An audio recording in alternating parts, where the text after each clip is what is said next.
Hi everyone, Poncho Nicole, double knitted, and the buttonholes again.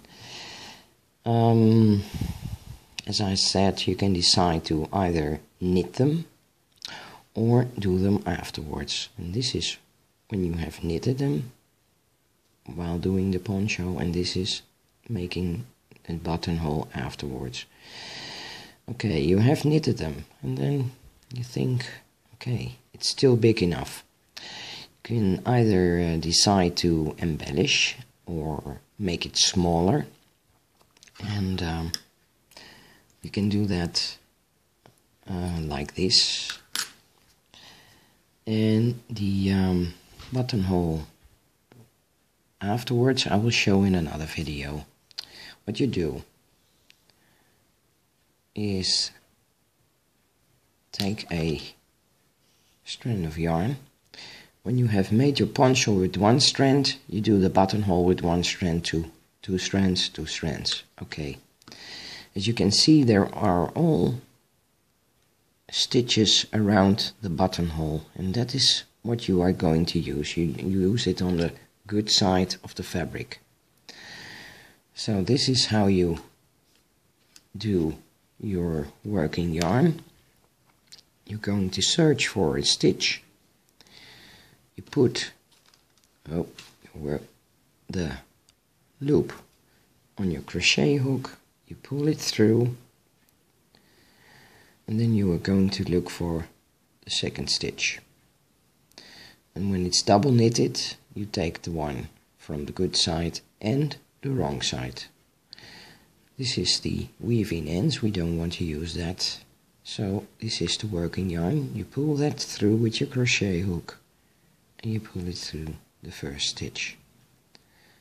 Try to give it as much tension as the other stitches, so it will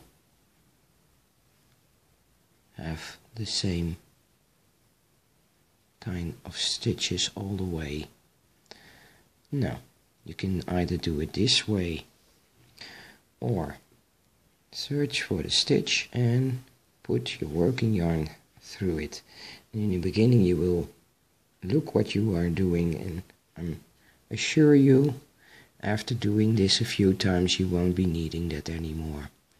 So every stitch, and when you come to the end and the buttonhole is too small, you can either decide to use the stitches in between to make it a bit bigger, as long as you do every buttonhole the same. Here's another stitch, so just search for the stitch, count the amount of single crochets what you do now, because every button has to be the same buttonhole. Now we're almost there, just do one more. Watch that you don't use that weaving ends, and then you're at the last.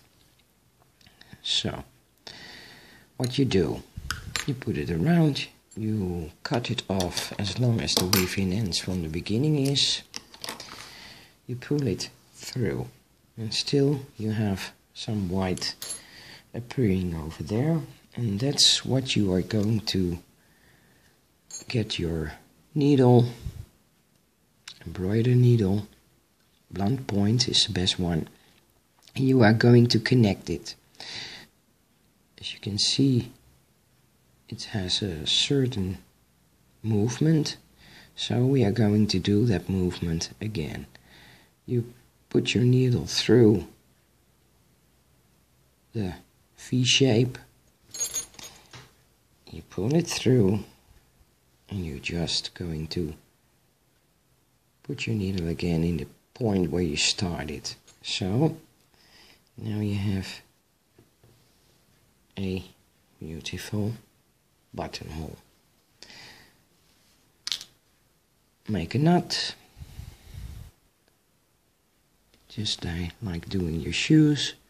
This one is the one above the knot, and this one is the one under the knot. this one stays up and this one will stay below. So, and then you have a knot that is not easy to untie.